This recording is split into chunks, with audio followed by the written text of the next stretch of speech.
आपकी उम्र 70 साल है, उसमें 4 साल में आपने एकेडमिक्स किया तो कुछ नहीं बिगड़ने वाला है। Most of the artist why they are not earning so much, लेकिन आर्ट बहुत अच्छा रहता है। तो आपको क्या लगता है कि वो ऐसा क्यों हो रहा है उनके साथ? आप आर्ट फील्ड में आए, आपने कुछ प्लान बी रखा था आपके दिमाग में, चलो यार एटलीस्ट ये नहीं हुआ तो ये कर लेंगे, ऐसा कुछ? राथोर फिल्म आपने देखा होगा। हाँ। तो उसका एक्चुअली पोस्टर्स का काम मैंने किया था।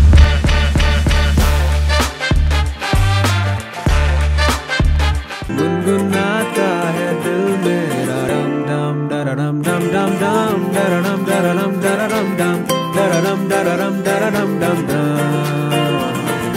डम डरडम डम डम डम।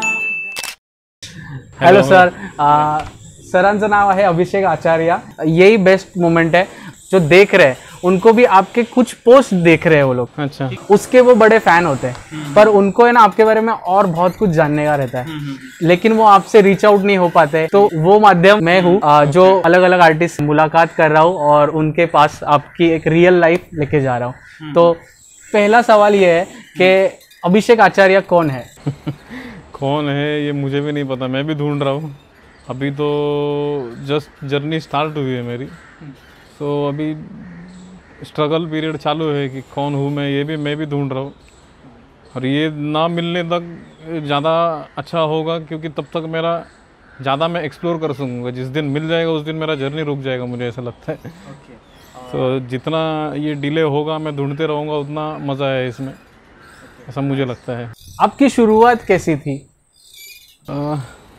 शुरुआत एक्चुअली मेरे घर पे पिताजी अच्छा करते थे, पेंटिंग वगैरह। Okay, background as a hobby, मतलब ऐसा प्रोफेशनल पेंटिंग्स वगैरह नहीं थे उनके, लेकिन स्कूल में क्राफ्ट के लिए हेल्प करना, वो जो उसमें क्रिएटिविटी था वो बहुत बढ़िया था मेरे पिताजी में। फिर उनसे पास ऑन होके मेरा बड़ा भाई, वो भी अच्छा ड्राइंग करता था, लेकिन उसका बीच में वो पढ़ाई की तरफ ज़्यादा फिर गया, फिर वो इंजीनियर में। फिर उसके बाद तो मेरे पिताजी, मम्मी पिताजी वैसे बोलते हैं कि आप सबसे कम क्रिएटिविटी मुझ में थी, लेकिन मैं ही इस लाइन में आ गया। तो उसके बाद फिर धीरे धीरे 10th 12th तक फिर एक्चुअली संस्कार भारती करके जो वासुदेव कामत सर का जो क्लास ने एज इन अखिल भारतीय वर्ग चलते हैं, उनके क्लास होते थे दहीसर में।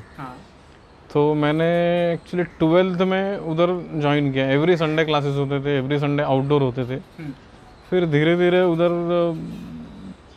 इंटरेस्ट बढ़ते गया और फिर इस लाइन में आ गया। मतलब इंडियन आर्ट में फाउंडेशन किया 1 साल।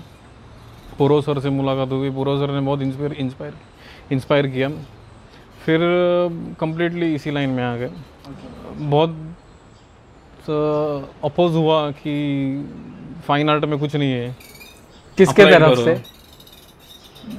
सबकी तरफ से। मतलब family pressure, friends pressure, public pressure? Friends ऐसा नहीं, प्रोफेसर्स भी थे, जेजे में भी प्रोफेसर्स ने थोड़ा सपोर्ट किया उसके लिए। घर पे से भी थोड़ा प्रेशर था कि अप्लाइड कर। मतलब एक्चुअली क्या है, हम लोग का बैकग्राउंड इतना फाइनेंशियली साउंड नहीं है हम लोग, तो उस हिसाब से उनका था कि थोड़ा अप्लाइड करोगे तो अच्छा होगा, खुद भी सेटल हो जाओगे। लेकिन पुरो सर ने उस टाइम हमें सपोर्ट किया कि नहीं, तुम्हारा हाथ इस तरफ है तो तुमको इसी तरफ जाना चाहिए। थोड़ा लेट मिलेगा सब, लेकिन खुशी खुशी मिलेगा सब। तो उस टाइम डिसाइड किया कि यही करना है। फिर वासुदेव कामत सर का तभी से सपोर्ट था, तो उनका सपोर्ट पे अभी तक चल रहा है सब धीरे धीरे। वासुदेव कामत सर का आपने नाम लिया, तो वासुदेव सर आपसे पहली बार कब मिले? मतलब आपके लाइफ में कब आए?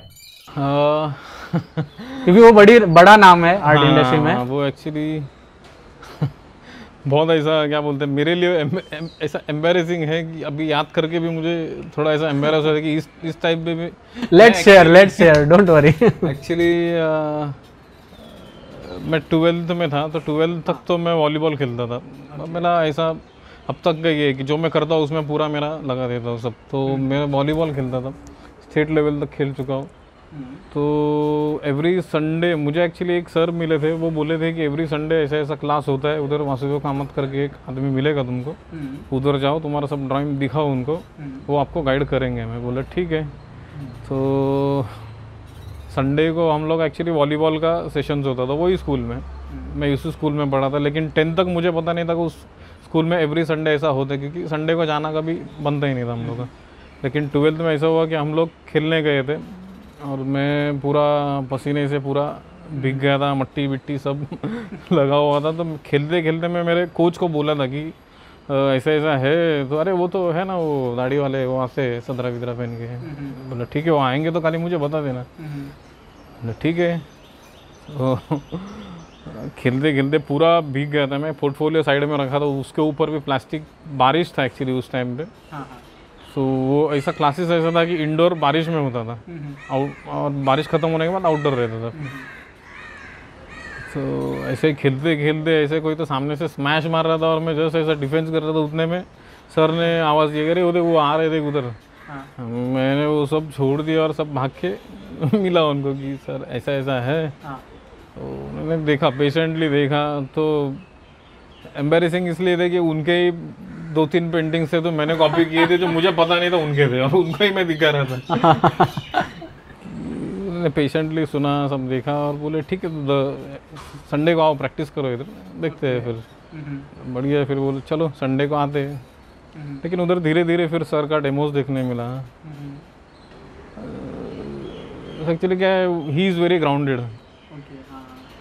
सर बहुत ग्राउंडेड है, ऐसा उनको ऐसा एकदम ऐसा बड़े आर्टिस्ट का ये नहीं है, तो कभी ऐसा लगा नहीं कि अरे इतना बड़ा आर्टिस्ट है। लेकिन जब काम करने बैठते हैं तब पता चलता है कि वो क्या क्या बोलते हैं, हाउ रिच ही इज।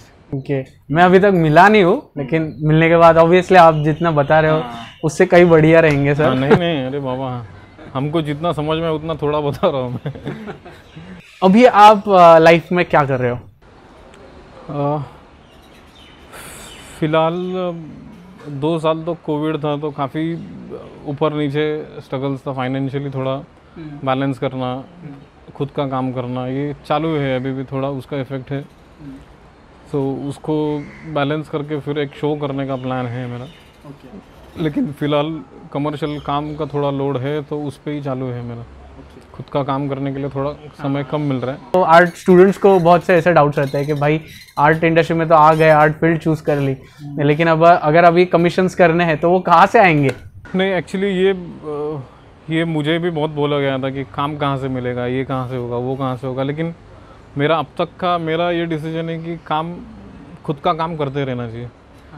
खुद का काम जितना करोगे वो काम दिखेगा और उसी से मिलने वाला है जो भी है। तो कॉलेज में मेरा उतना डिसीजन था कि अपने को काम ही करना है, बाकी एक्टिविटीज़ आजू बाजू का चलते रहने वाला, लेकिन काम पे ही काम मिलने वाला है। सो मेरा काम ये प्रायोरिटी है अभी भी, काम खुद का काम करो, बाकी का आजू बाजू का मिलते रहेगा और काम से ही काम मिलता है। मतलब आप क्या बोलते हैं, आप एक बार अच्छा सी एज इन क्या होता है कि कोई भी फील्ड में एंट्री करने के लिए आप एक बार पहचान से घुस सकते हो चाहिए, तो पहचान से आपको एक काम मिल जाएगा, लेकिन वो मेंटेन करने के लिए आपको काम तो करना पड़ेगा। तो जब तक वो मेंटेन नहीं होगा तब तक दूसरा काम नहीं आएगा। तो एक काम पहचान से मिलेगा, लेकिन वो काम अच्छा होगा तो दूसरा काम मिलेगा। तो इसीलिए जो भी है वो काम पे ही है, आपका जितना काम होगा उस पे ही सब मिलेगा। और ज़्यादातर अभी भी अपना जो भी है, मतलब इंस्टाग्राम, सोशल मीडिया एजन है, फिर भी everything that matters is mouth publicity.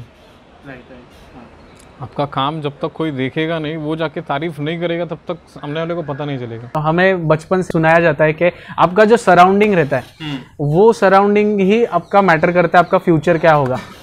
बराबर। तो आपका क्या सराउंडिंग था, आपके कौन से वो दोस्त थे जिनके वजह से आप ऐसी पेंटिंग्स बना रहे हो और अभी ये लाइफ में ये स्टेज पे हो? सराउंडिंग्स, मेरा क्लास में सराउंडिंग्स अच्छा था, दोस्त लोग थे, हेल्दी डिस्कशंस होता था काम के बारे में कॉलेज में। उसके बाद कॉलेज में बाद तो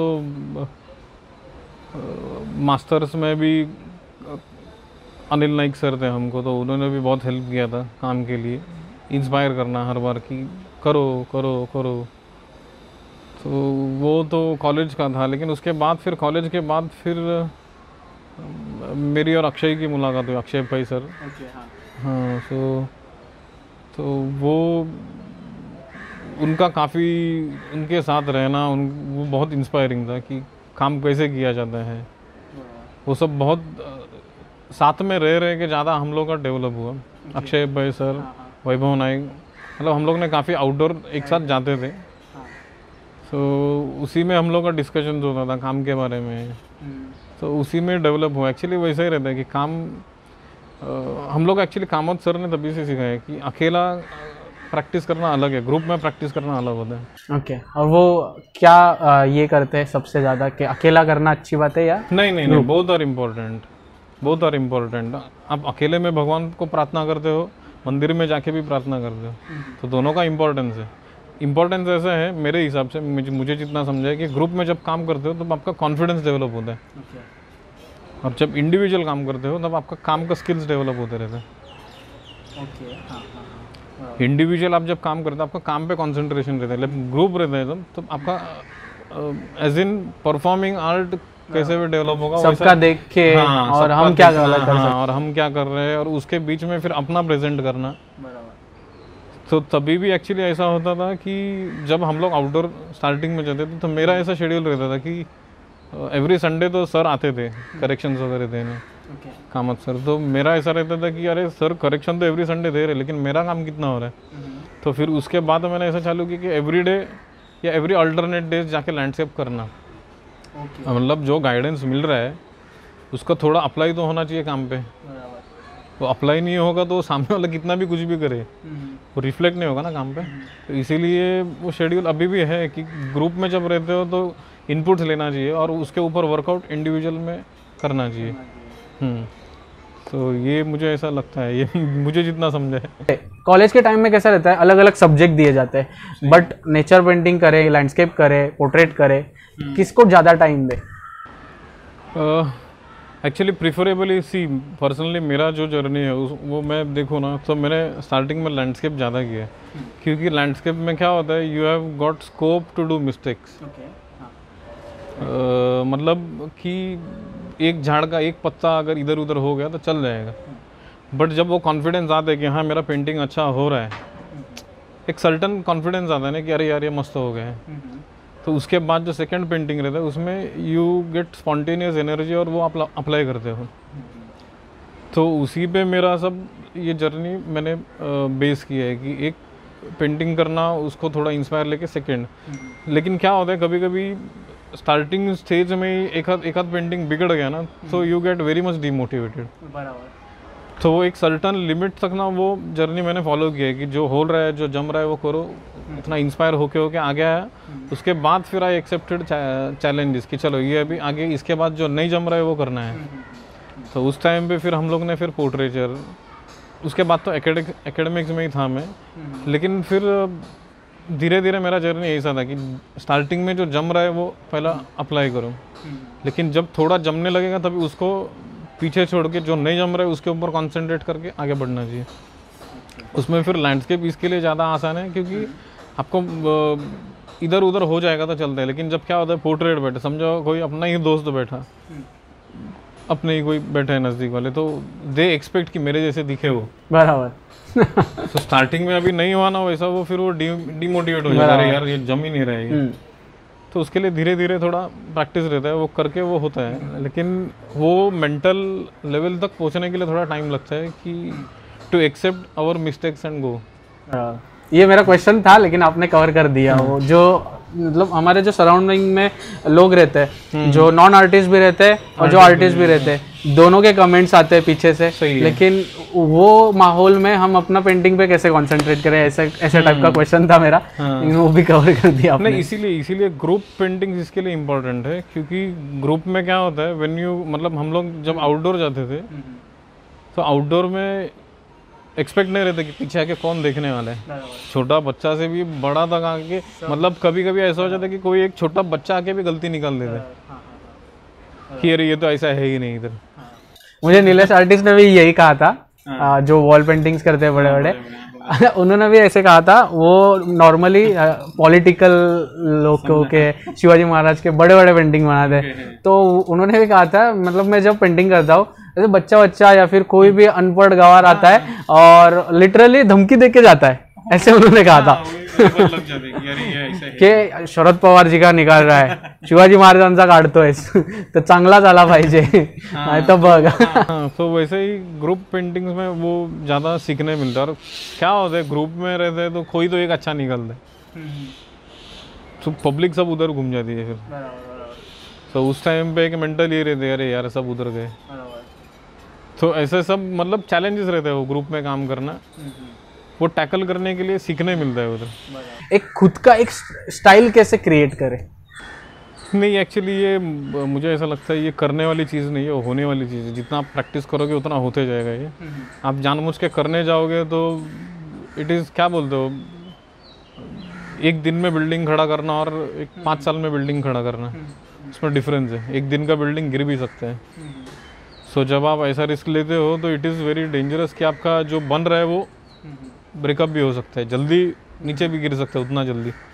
तो जितना धीरे धीरे ये प्रोग्रेशन होगा उतना ज़्यादा इट इज़ मोर क्या बोलते हैं लॉन्ग लास्टिंग. तो कहीं ऐसा कभी होता है क्या?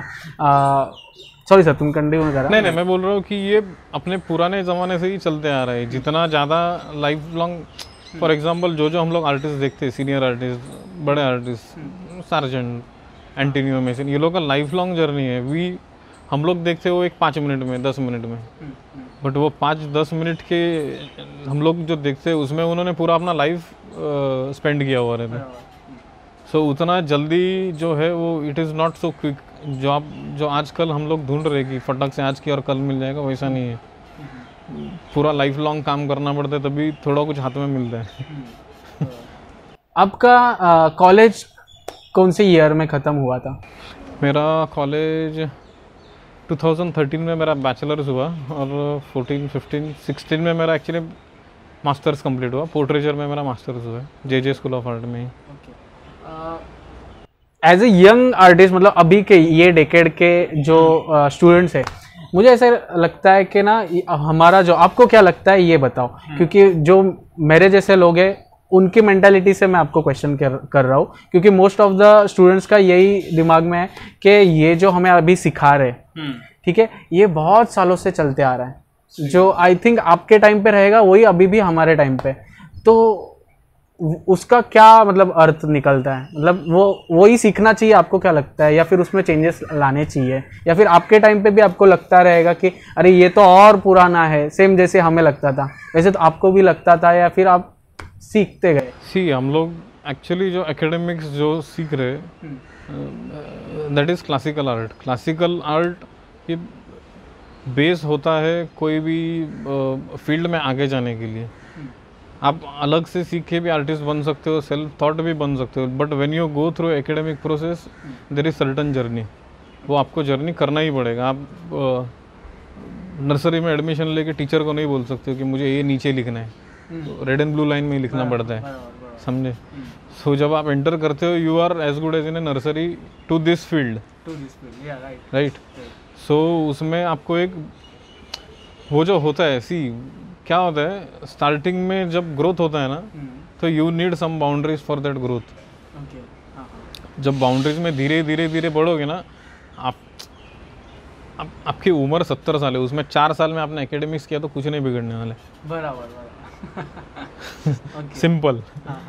आपको बाद में पूरा लाइफ है, जो आपको करना है उल्टा पुल्टा जो करना है कर सकते हो, बट सीखते समय अगर वो सीख लिया तो यू हैव गॉट एडवांटेज. नहीं सीखा तो कोई डिसएडवांटेज नहीं है, लेकिन वो सीखा तो एक प्लस पॉइंट है आपके पास कि ये मैंने किया है, तो उसका एडवांटेज लेके आगे जा सकते. सो ये मेरा ये ओपिनियन है कि क्लासिकल है वो उतना क्या होता है कि यूजुअली स्टडीज़ जो होते हैं दे आर कंपेरेटिव.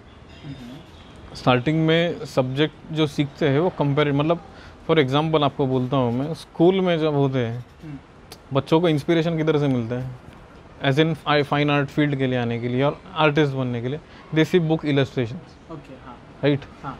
कोई बच्चा एब्स्ट्रैक्ट देख के नहीं बोलता ये अरे क्या ज़बरदस्त है, right.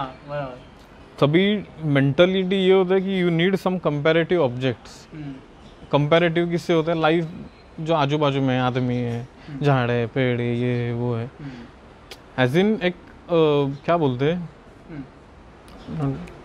Shape, form which is identical. Non identical form से कोई भी इंस्पिरेशन स्टार्टिंग में नहीं ले सकते, but when you get to know that identical objects very well, उस identical object through you can go through a non identical field. That is abstraction contemporary जो भी है। ओके, इसको थोड़ा सिंपल करके आप बता सकते हैं व्हाट इज एब्स्ट्रैक्शन? मुश्किल है वैसा, वो सिंपल करना मुश्किल है, क्योंकि एब्स्ट्रैक्ट ये वर्ड ही लोगों के दिमाग में नहीं जाता है। मतलब जो पेंटिंग रहती है वो तो दूर की बात है, उसको देख के तो समझेगा ही नहीं। एक्चुअली क्या है, वो फील्ड के बारे में जो करता है वो ज़्यादा बेहतर बोल सकते हैं। आई पर्टिकुलरली डू रियलिज्म, तो इसके बारे में मैं ज़्यादा जानकार हूँ तो ये बोल सकता हूँ। उस बारे में बोलना मतलब मैंने कभी किया नहीं है वो, स्कूल में as in assignments J school of art में किया है वो, तो उसके बारे में जितना मुझे तब तक पता था वो पता है। लेकिन सी एट लास्ट एवरीथिंग एब्स्ट्रैक्ट हो ये हो वो, उसका बेस तो कंपोजिशन है। बराबर, तो कंपोजिशन का भी नाम आया है। तो कंपोजिशन, अभी मेरी कंडीशन कैसी है, मैं कॉलेज में, मुझे कंपोजिशन में इतना कुछ इंटरेस्ट नहीं है। तो आपके टाइम पे कैसा था आपका? नहीं, मेरा भी वैसे ही था। Composition lectures I usually बंक्ड। हाँ, सो मतलब वो उसमें झूठ बोलने जैसा कुछ है नहीं। लेकिन आफ्टर कॉलेज मैं सिखाने के लिए गया था, ढाणू में था 1 साल। तो तभी मुझे कंपोजिशन ये सब्जेक्ट सिखाने को बोला था कि सब सिखाओ। मैं सिखाने के हाँ, किया था। हाँ, तो तभी मुझे कंपोजिशन सिखाने के लिए मैंने जब स्टार्ट किया, तब आई स्टार्टेड रियलाइजिंग, अरे जो सब्जेक्ट है, जो सब्जेक्ट है, दर वेरी मच एंड थॉटफुल है वो, जो सब्जेक्ट्स है, एंड एवरीथिंग इज रिलेटेड। कोई भी सब्जेक्ट ऐसा नहीं है कि वो इररिलेवेंट है और रिलेटेड नहीं है एक दूसरे से। कंपोजिशन बोलो, पोर्ट्रेचर बोलो, वो सब एक दूसरे से रिलेटेड है। सो तभी मुझे रियलाइज़ हुआ कि अरे ये सब्जेक्ट इम्पॉर्टेंट था। मे बी मेरे तक जो सर सिखाते तो मेरे तक पहुंचा नहीं, मे बी ऐसा हो सकता है। शायद मेरी गलती होगी, लेकिन हाँ, हमारी कंडीशन ही नहीं रहेगी माइंड की, वो समझ के लेने की वो टाइम पे। क्योंकि उसका रीज़न ये है ना कि हम लोग का बेस स्टार्ट हुआ है रिप्रेजेंटेशनल ऑब्जेक्ट देखने से, पेंटिंग देखने से, रिप्रेजेंटेशनल। बट कंपोजिशन में स्टार्टिंग से अगर नॉन रिप्रेजेंटेशनल इंट्रोड्यूस किया जाएगा तो it will get confused. So starting में मेरे फिर उधर मैंने ऐसा ट्राई किया कि रिप्रेजेंटेशनल फॉर्म कोई how to convert into a non representational form, जैसे इन विंडो लेके फिर वो शेप्स देखना, उसमें कौन सा शेप अच्छा लग रहा है। It may be non identical but it is out of A identical form. For example, अगर ये पेंटिंग में बोलो, इधर एक फ्रेम डालोगे ये पोर्ट में, it is totally non identical, but it is part of an identical form.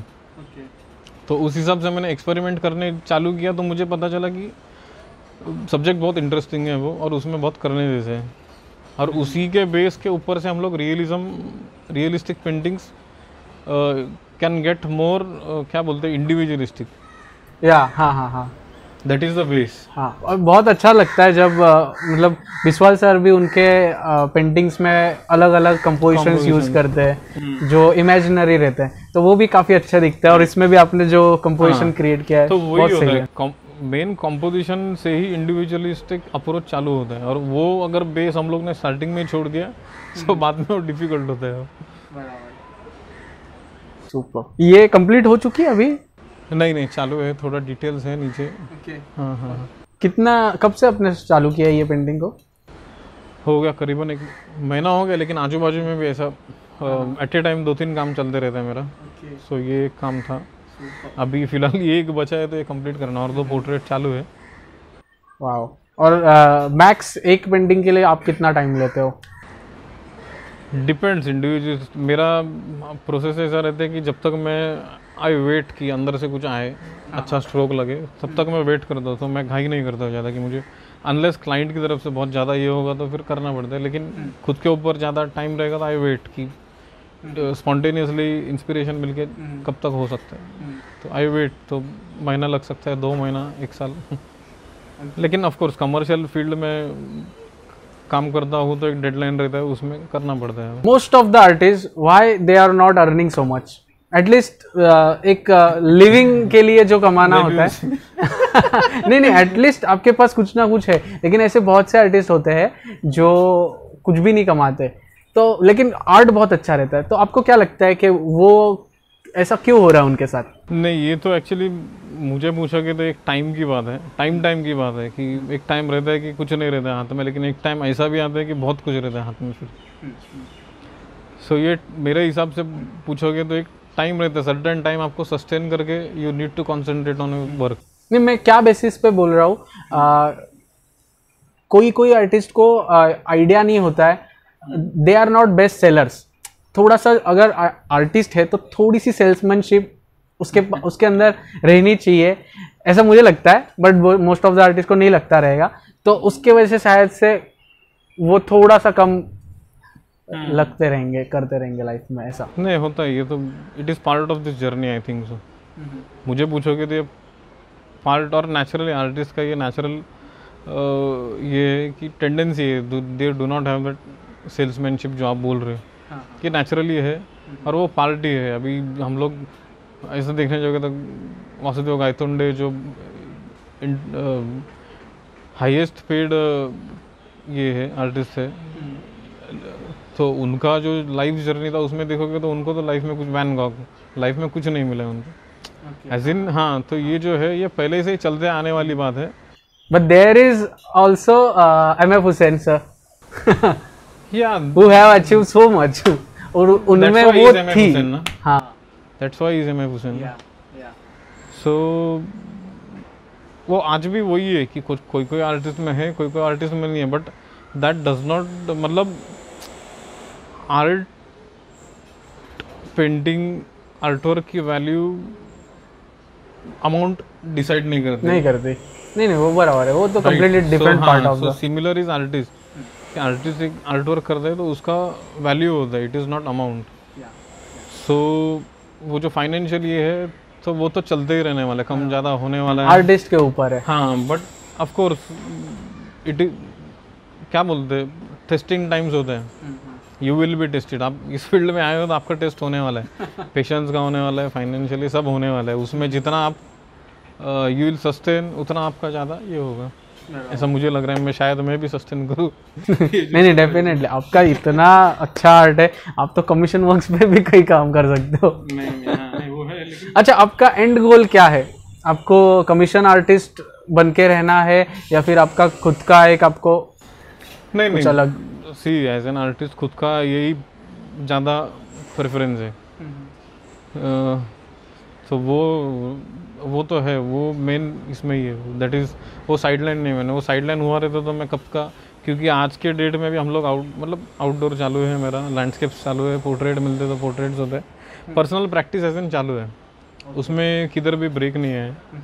लेकिन साइड बाय साइड ये भी चालू है, क्योंकि it is different as in कि क्या होता है कि मेरा जर्नी डिफरेंट है। मुझे I need to work to earn something. मेरा ऐसा नहीं है कि I do not take workshops, मतलब एज इन जो आजकल जो चल रहा है वर्कशॉप्स लेना है यार, नो आई डू नॉट। सो ये जो है ये मैं नहीं करता, तो मुझे ब्रेड एंड बटर के लिए मुझे मेरा ये सोर्स है। हाँ, सो मेरा उसके ऊपर फोकस है, सो उस हिसाब से मेरा चालू है। आपने जब ये आर्ट फील्ड में आए थे, ठीक है, आपका जो कॉलेज का एंड जब 4th ईयर रहेगा, आई थिंक नहीं मास्टर्स आपने उसके बाद किया, तो उसके बाद आपने कुछ प्लान बी रखा था आपके दिमाग में? चलो यार एटलीस्ट ये नहीं हुआ तो ये कर लेंगे, ऐसा कुछ? नहीं, मेरा अभी भी प्लान बी नहीं है, plan A, only plan A, no there is no plan B for me. इसी पे चालू है, और मेरा स्टार्टिंग से ये पेंटिंग पे ही सब फोकस है और उसी पे ही चालू है मेरा, बाकी इधर उधर कुछ नहीं। 1-2 साल ट्राई किया कि जॉब करूँ ये करूँ, लेकिन आपने जॉब किया कभी? हाँ, कॉलेज में जॉब किया है मैंने। क्या आपने किया था? फर्स्ट जॉब आपका क्या था? फर्स्ट एक्चुअली मैं डाहणू में था, डाहणू में एक्चुअली मैं डेमोन्स्ट्रेशन के लिए गया था, तो कॉलेज का एनवायरनमेंट मुझे काफ़ी पसंद आया था, तो मैं बोला चलो इधर। ओके, कॉलेज में जॉब किया? कॉलेज में कंपनी? नहीं कंपनी, इलस्ट्रेशन ऐसा उतना मेरे से नहीं होने वाला। अच्छा, आपका ऐसे हंसने का मतलब क्या है वो भी बता दो। नहीं एक्चुअली मेरे साथ में जो है तो उनको what you think about companies, मतलब जो इलस्ट्रेशन और यहाँ पे वहाँ पे काम करते हैं आर्टिस्ट? नहीं मैंने पर्सनली कभी काम नहीं किया है। और कैसा है see every bread and butter तो मस्त है, तो शायद जिनको जो जम रहा है वो करना चाहिए। तो मुझे नहीं जम रहा है तो मैं नहीं कर रहा हूँ, लेकिन जिनको ये नहीं जम रहा है उनको कुछ तो करना पड़ेगा ना, सो वो जॉब करते हैं। मुझे कोई उसमें सी आफ्टर ऑल मेरा जो है कि मेरा स्टार्टिंग में ये था कि I need to be in constant touch with my painting, इसीलिए मैं जॉब स्टार्टिंग से अवॉइड कर रहा हूँ कि शायद जॉब में जाने के बाद मुझे उतना टाइम देने नहीं जमेगा पेंटिंग के लिए। शायद थोड़ा अभी फाइनेंशियली प्रॉब्लम होगा प्रेजेंटली, लेकिन ये थोड़ा सस्टेन कर लेंगे। आज आपने कभी कॉलेज को विजिट किया है, कौन से वीक आपके कॉलेज में या फिर किसी और? जे जाना, जे हम लोग के लिए मंदिर जैसे, तो उधर हम लोग जाते रहते, तो शायद लास्ट मंथ गया था मैं। काफ़ी टाइम जा नहीं पा रहा हूँ, लेकिन लास्ट मंथ जाके आया मैं। कुछ चेंज हुआ ऐसा कुछ लगा? बहुत चेंज है, बहुत मतलब एज इन कैंपस वाइज काफ़ी अच्छा सब डेवलपमेंट हुआ है। स्टूडेंट्स जो है अभी के स्टूडेंट से मेरा ज़्यादा इंटरेक्शन हुआ नहीं, क्योंकि लॉकडाउन का टाइम था एक तो, और स्टूडेंट्स जस्ट आने लगे थे। और हाँ वैसा एनवायरनमेंट वाइज थोड़ा आपके टाइम का एनवायरनमेंट अभी का नहीं थोड़ा डाउन लगा। उसका रीज़न है कि बच्चों लोगों को पता ही नहीं है ना, 2 साल जो फर्स्ट ईयर में आए उनको पता ही नहीं कि कॉलेज लाइफ क्या होता है, स्पेशली जे कि जे में क्या होता है, ये बच्चे लोगों को पता ही नहीं 2 साल। सो अभी शायद एनुअल है तो वो चालू है तैयारी, तो शायद उस माहौल में उनको पता चले कि कॉलेज लाइफ कैसा होता है, क्या होता है। मेरे ऑलरेडी 2 जे के स्टूडेंट्स है फाइनल ईयर में, उनसे बातें हुई ना, तो उन्होंने भी यही कहा कि लॉकडाउन में इतना टाइम गया कि कुछ समझ में ही नहीं आया। और सीनियर से भी मैंने एक पॉडकास्ट किया था, तो उसने भी यही कहा कि जूनियर्स को कुछ पता ही नहीं है, तभी उनको ही बताने के लिए हम लोग ये अभी वो एनुअल का चालू है उनका, तो आई थिंक नेक्स्ट वीक में रहेगा उनका। हाँ तो वो वैसे ही रहता है कि सी एज इन कॉलेज टाइम में जो होता है द प्रोफेसर्स और ये होते हैं, लेकिन after college time there our seniors, जिधर कॉलेज का सब एज इन इधर जो ये होता है वो पास ऑन होते रहते हैं, तो उसके लिए सीनियर से इंटरेक्शन होना वो तो 2 साल था ही नहीं, तो इसीलिए शायद ऐसा लग रहा है। लेकिन अभी हो जाएगा, अभी चालू हुआ है तो हो जाएगा धीरे धीरे। आपके कॉलेज लाइफ के बारे में बताओ, कुछ इंटरेस्टिंग रहेगा बताने के लिए, आपके टाइम की कोई बड़ी याद, ऐसी कुछ एक खास याद बता दो। नहीं मैं एक्चुअली कॉलेज में मेरा शेड्यूल ऐसा होता था कि सुबह लैंडस्केप करो, मतलब काम पे ही मेरा जाता था, बाकी अदर इसमें बहुत मैं कम रहता था। कॉलेज के बाद में मेरा रुकना मुश्किल होता था, कभी कभी मैं तब कमर्शियल काम तब से करते आ रहा, मतलब for example I guess Rowdy Rathore film आपने देखा होगा। हाँ। तो उसका एक्चुअली पोस्टर्स का काम मैंने किया था, जो हैंड प्रिंटेड है वो सब मैंने किया हुआ है। तो तभी तो मैं कॉलेज में था सेकेंड ईयर में, तो तभी एक्चुअली मेरा वही होता था, सुबह कॉलेज जाओ, सुबह पर्सनल लैंडस्केप वगैरह प्रैक्टिस करो, कॉलेज अटेंड करके फिर तुरंत घर पे आना पड़ता था, क्योंकि घर पे काम भी चालू रहता था, कमर्शियल काम ऐसे। क्योंकि यूजुअली ऐसा होता है कि मुझे मेरे कलर और ये जो यूज़ होते हैं उसके एक्सपेंस के लिए तो मुझे फाइनेंशियली थोड़ा ये चाहिए था, तो उस टाइम से मैं कमर्शियल करते आ रहा हूँ धीरे धीरे। तो मेरा शेड्यूल ऐसा ही होता था कि सुबह अपना काम करो, लेकिन वो एक क्या बोलते हैं, वो अलग धुंध रहते हैं और अलग उसी में अलग मज़ा रहता है कि काम करो काम करो काम करो, काम मतलब हैज़िन ऐसा क्या बोलते हैं, नॉट एज ए लेबर कि गधा मजूरी कर रहे हो, वैसा नहीं होता है। वो एक धुंध अलग ही रहता है कि लैंडस्केप रोज उठ के लैंडस्केप करो, आज ये अलग करो, तो उसी में ऐसा मैंने एक चीज़ हाँ ऐसा स्पेशल ऐसा बोलेगा तो मुझे कुछ ऐसा स्पेशल याद नहीं आ रहा है, बट यही रहता था लैंडस्केप एंड पोर्ट्रेचर, और उसी में हम लोग का चैलेंजेस रहता था। कभी कभी दोस्त उठ के कुछ तो बोल देता था, अरे तेरे से नहीं होगा, तो वो फिर एक अलग ही क्या बोलते हैं, ऐसा चाबी घुमाया ऐसा लगता था, अरे इसने बोला है नहीं जमेगा तो करना ही पड़ेगा फिर अभी। तो ऐसे दोस्तों का कैसा साथ था आपके? हाँ अच्छा था। मतलब ऐसा काम करने के लिए मोटिवेट करते थे या फिर काम छोड़ दे चल यहाँ पे चल घूमते, क्योंकि जे का ये भी कैंपस बहुत बड़ा है। नहीं वैसा एक्चुअली दोनों है, लेकिन डिपेंड्स। जब स्टार्टिंग में ही आजू बाजू वाले को पता रहता है, स्टार्टिंग में क्या होता है आजू बाजू को सी स्पेशली हम लोग जो काम करने वाला तो काम करने के वाले की तरफ अट्रैक्ट होते हैं। बराबर, हाँ, ये अपने आप होता है, अपना ग्रुप एक अपने आप फॉर्म होता है। हाँ, तो मेरे आजू बाजू उन्होंने कभी ऐसा ही नहीं किया ये क्या कर रहे होगा, हम लोग का काम के बारे में ही होता था, उसी में डेवलपमेंट होता था हम लोग का। आप अभी बहुत से आर्टिस्ट से मिलते रहेंगे, अपने सोशल मीडिया पे बहुत से आर्टिस्ट को फॉलो किया रहेगा, आप अलग अलग आर्टिस्ट का काम देखते रहोगे, तो अभी आपके नज़र में ऐसा कोई फ्यूचर में आपको ऐसा लगता है कि ये जो लड़का है ना अभी जो पेंटिंग कर रहा है, ये थोड़े साल बाद है ना ये काफ़ी बड़ा आर्टिस्ट बन सकता है, ऐसा आपको कोई लगता है? नहीं है एक्चुअली, अभी 2 साल पहले एक्चुअली नीलिशा फड़, अभिजीत पातोड़े, ये लोग दे आर वेरी मच, मतलब वेरी वेरी पावरफुल। उनका जो काम है स्पेशली जेजे में से, मैं क्योंकि उनको पर्सनल मेरा कांटेक्ट भी रहता है बीच बीच में, तो वो तो मुझे पता है कि वो लोग वेरी वेरी पावरफुल, मतलब काम। सो हाँ, वो नीलिशा फड़ तो बहुत टैलेंटेड है। मैं तो सारे आर्टिस्ट से नाम सुनता हूँ उसका। तो वो तो है, उनका तो वैसे है। ओके, आपने NFT के बारे में कुछ सुना है? NFT क्या है? मुझे 1-2 जन ने बोला था कि तो NFT सुना है मैंने, मुझे रफली ऐसा आइडिया है, बट आई डोंट, उसमें डिटेल में गया नहीं हूँ मैं ज़्यादा। लेकिन मुझे भी बोला था कि तू भी ट्राई कर उसमें, ठीक है, लेकिन इसमें टाइम नहीं मिलते, तो उसमें अभी तक उतना देखा नहीं है मैंने। आप डिजिटल में कुछ काम करते हो?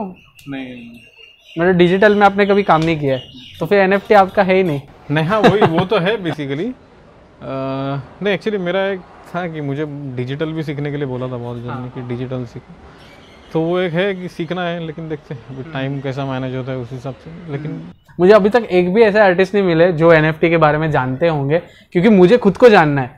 अच्छा। ऐसा कोई जानने वाला अगर रहेगा ना, तो सो दैट उनके वजह से मुझे समझेगा, मुझे समझने की वजह से आगे लोगों को समझेगा, तो ऐसा कोई तो मिले शायद से फ्यूचर में। नहीं, मोस्टली डिजिटल जो काम करते हैं उनको दे विल बी वेल इसमें, जो करते हैं ना उनसे मिलना है। ऐसा आपके तरफ से कुछ स्टूडेंट्स को, अगर आर्टिस्ट जो है अभी देख रहे हैं आपकी वीडियो, उनको कुछ आपको सलाह देनी हो तो, एक एज एक बड़ा भाई छोटे भाई को समझा रहा है कि आपने क्या किया था, उसकी वजह से मेरे को ऐसे मतलब मेरा लो तब टाइम था, लेकिन मैंने ये किया तो जाके मुझे ऐसा लगा कि अभी मेरा काम सुधर रहा है। ऐसा नहीं, काम करो, इसके लिए देयर इज़ नो, क्या बोलते हैं, ऑप्शन नहीं है। प्लान बी, जो आपने पूछा कि प्लान बी क्या था, तो मेरे इसमें प्लान बी, तो प्लान बी रखेगा तो प्लान ए पे कॉन्सेंट्रेट ही नहीं होगा ना आपका।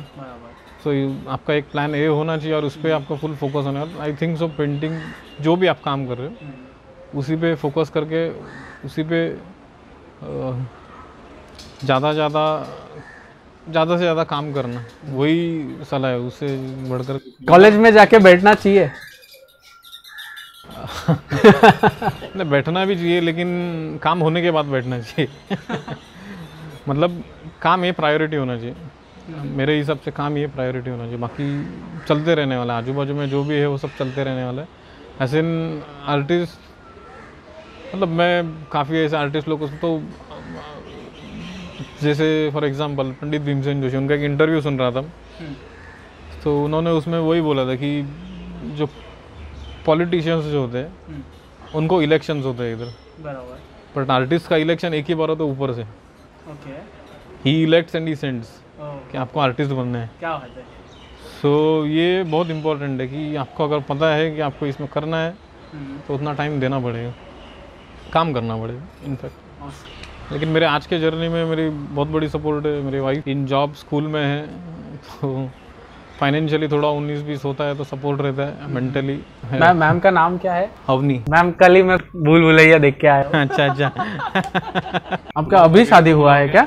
मेरा 2 साल हुआ है। ओके, हाँ, मैं अभी आपके जैसे एक स्वीट कपल से मिलके आया हूँ।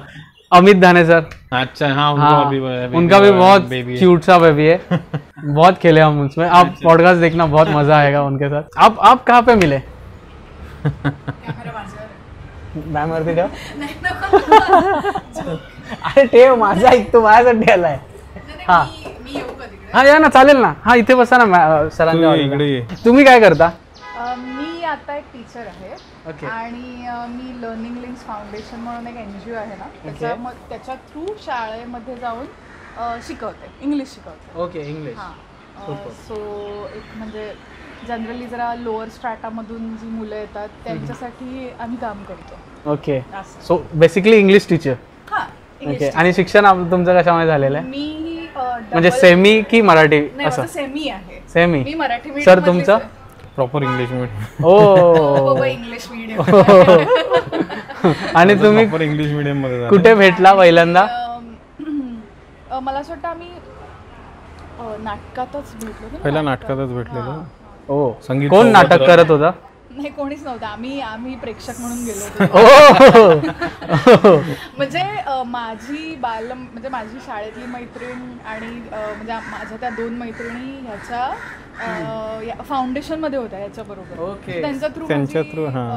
आम्ही दोघं भेटलो. सो फाउंडेशन कडून गेला तुम्ही? Indian art, okay. मुंबई कला महाविद्यालय. हा, मी मॉडेल आर्ट हां. दादर. दादर. ऍक्च्युली मी जरी इंग्लिश मिडियम मधलो असलो तरी मला फायनल इयरला जी थिसिस असते प्रोजेक्ट, हा हा हा. त्याच्यासाठी मला इंग्लिश ट्रान्सलेशन इने करून दिलं. अरे वा. जास्त ओळख झाली. हां, तेव्हा ओळख झाली. म्हणजे तुम्ही फाउंडेशन पासून एकत्र होते की नंतर? नाही म्हणजे आम्ही असं जनरल ओळख होती. ओके. मग फायनल कधी तुम्ही ठरवलं की बाबा लग्न करायचं? मास्टर्स. मी मास्टर्स मध्ये असतो तोपर्यंत माझं. म्हणजे माझं त्याला अच्छा, तुमच्या साईडचं आता सांगा म्हणजे मॅमला पण कळेल. मास्टर्स पर्यंत तर मी कामाच्या याचं म्हणजे कामच करायचं आपल्याला, दुसरं काय करायचंच नाही. मास्टर्स मध्ये थोडं असं झालं की ठीक आहे. आले थोडे त्याची हां. तपोभंग करायला. ओके. मी ऍक्च्युली तेव्हा B.Ed करायचे. तर आमचं जे सेकंडरी ट्रेनिंग कॉलेज आहे ना, म्हणजे गव्हर्नमेंटचं कॉलेज आहे ते जवळच आहे, म्हणजे जे पासून जवळच आहे. B.Edचं झेवियर्सच्या बाजूला एल्फिन्स्टनची बिल्डिंग आहे ना, तिथेच आहे आमचं कॉलेज. तिथे शेजारीच आहे. ओके. So आमचं काय, मग जे मध्ये भेटायचे? हो, जे कोणता कट्टा होता जेजेतला? कोणता नव्हता. म्हणजे मी इतकी जायचं तिकडे की लोक मला पण जेजेचीच समजायची. म्हणजे मला असं सांगावं लागलं. प्रोफेसर पण विचारायला लागले ही कुठल्या वर्गाची? अरे बोललं ही बाहेरची. बाहेरची.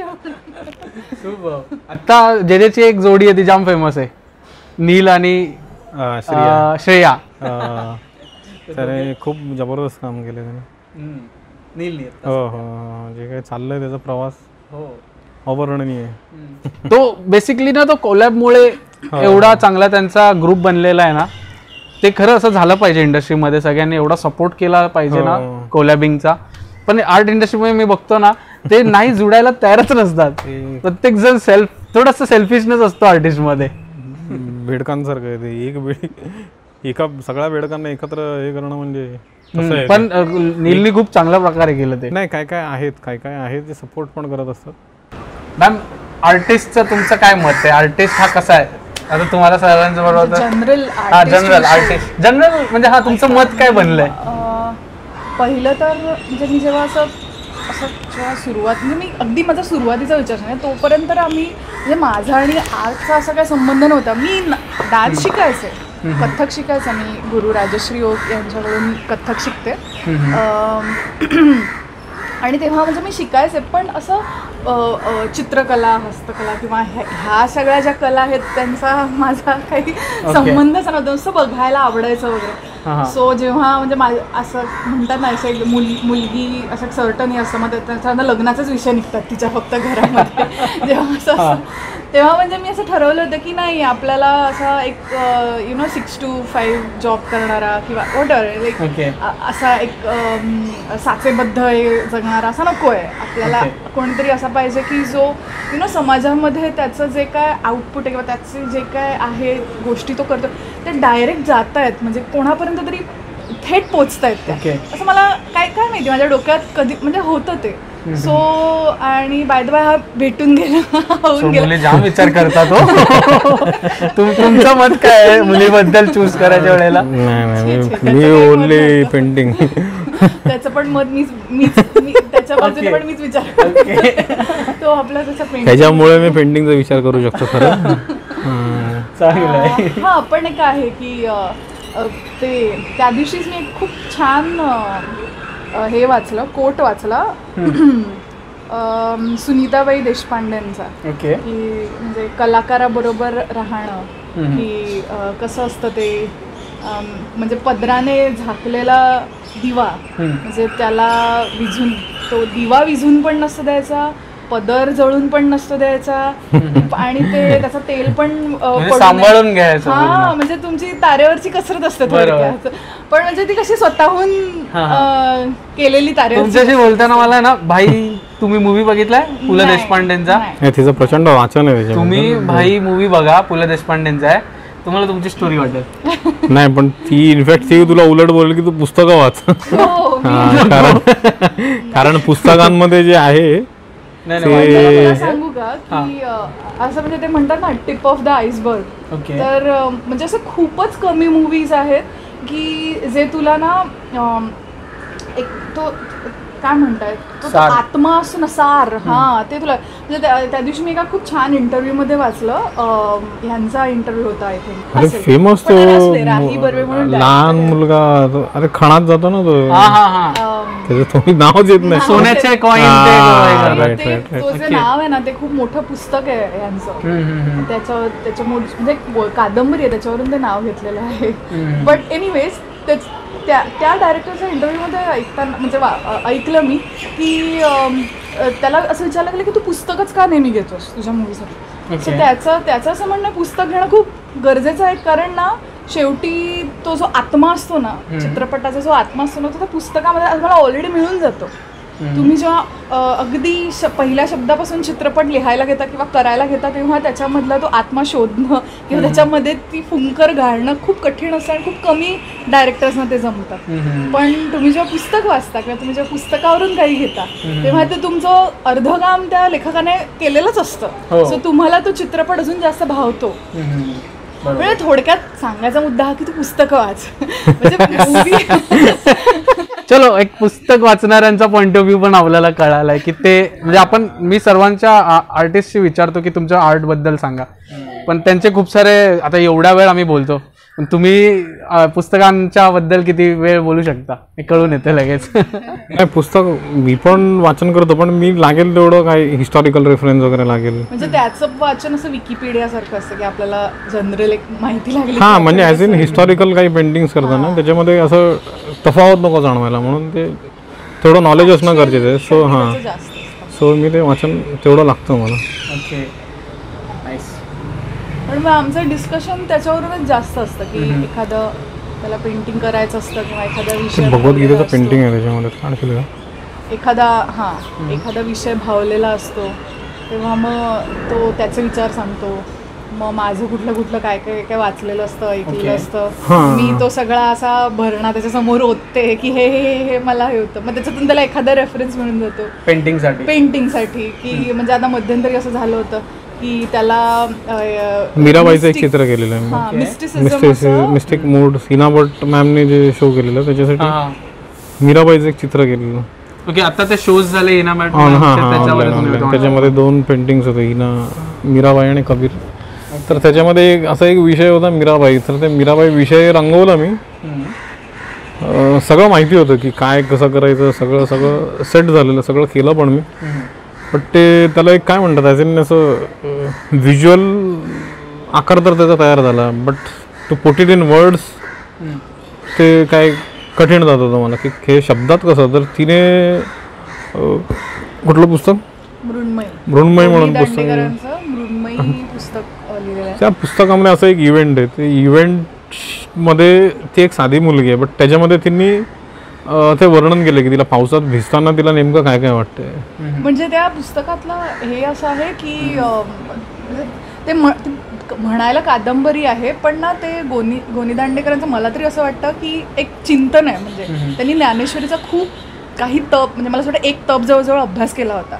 सो ते म्हणजे एखाद्या 21व्या शतकातली राहणारी किंवा 20व्या शतकातली, त्यांच्यासाठी 20व्या शतकातला राहणारा माणूस जर ह्या काळात ज्ञानेश्वरी पाळायला गेला, ज्ञानेश्वरी म्हणजे शेवटी गीताच नाही का, तर काय त्या माणसाला तो कशामधून जाईल, तो त्याला कसं उत्तर देईल, किंवा त्या माणसाच्या मनाचे जे पापुद्रे आहेत आपण असं म्हणतो त्याच्यामध्ये कसे बदल होत जातात, खूप छान त्यांनी सांगितलंय. तर मनू म्हणूनची जी कॅरेक्टर आहे, तर तिला म्हणजे आपण एक प्रकारे म्हणून एनलाइटनमेंट तिला मिळून जाते. की तिला असं वाटतं की नाही जे काय आहे ते तोच आहे आपला. म्हणजे मला कोणी वरलंय किंवा मी कोणाला वरलंय किंवा माझे आई माझे बाबा जे काय आहे ते तोच आहे. मी त्याला पूर्णपणे काय म्हणतात लीन झाली आहे मी त्याच्या पुढे. आणि ह्या सीनमध्ये ती पावसात असते. म्हणजे तिला त्या असं त्यांनी दाखवलं की म्हणजे तो पाऊस म्हणजे त्याचेच प्रेमवर्षाव असतो, त्याचाच प्रेमवर्षाव असतो. सो असं मला सहज वाटलं. मी आपली त्याला गोष्टी सांगते अशा काहीतरी वाचलेल्या माझी बडबड चालू होती आणि त्याला पटकन मिळून गेला तो पॉईंट. आणि तो म्हणाला की अगं मी हेच करतोय. मग मी त्याला ते पुस्तक शोधलं, तो सीन शोधला, ते सगळं काही रात्री. आणि हे चाललं होतं आमचं रात्री 2 वाजता. नाही बट ते ॲक्च्युली पेंटिंग मी तेच करत होतो की मी ते पूर्ण पावसाळ्यात भिजलेली मीरा दाखवली, ती गाते. म्हणजे तिला मंदिरातून त्यांनी बाहेर काढलं, प्रवेश बंदी घातली होती. तर तिचं तेच होतं की ज्या कृष्णासाठी मी एवढं हे करते त्याच्यापासूनच मला लांब ठेवतात. मग आता तूच ये आणि तूच बघ काय ते. म्हणजे तुम्ही तिच्या नंतर तू बघ म्हणजे तिचे आई वडील गेले, नवरा पण गेला, सगळं जे आहे नाही ते सगळं गेलं. आणि शेवटी उरतो तो कृष्ण, त्याला पण तुम्ही भेटू देत नाही. तिचं असं होतं की आता काय करू नये काय नाही करू. त्या अवस्थेत मग पावसाळा आणि असं वगैरे दाखवलं. त्यातून मग ते म्हणजे ती पायऱ्यांवर बसते आणि पाऊस पडतो आणि तिला समजतं की मला खरी काही गरज नाही, मला त्याने आपल्या म्हणजे कुशीत घेतलेल्या माझं आयुष्य पावन झालं. म्हणजे ते जे एक्सप्रेशन आहे किंवा ते जे फील म्हणतो ना आपण तो म्हणजे मी ऍक्च्युली त्याच्याबरोबर राहून हे शिकले की व्हिज्युअल आर्टमध्ये तो फील आणणं केवढं कठीण आहे. अरे पण तुम्ही कम्प्लीट पॅकेज आहे लिटरली. मी तुम्हाला सांगतो विश्वास सरांच्या पण घरी विश्वास सर एकदम शांत असतात आणि मॅम मस्त आहे की खुल्या, जसं तुम्ही आता खुलून बोलताय ना सेम तसा जसं सर पण शांत असतात. हा तुम्ही खुलून बोलणार आहे तर ते कम्प्लीट होऊन जातं. कॉम्प्लिमेंट म्हणजे कुठेतरी शांतता पण राखली पाहिजे ना, मग तो शांतता राखतो. शब्दांमध्ये स्पेस पाहिजे ना जरा.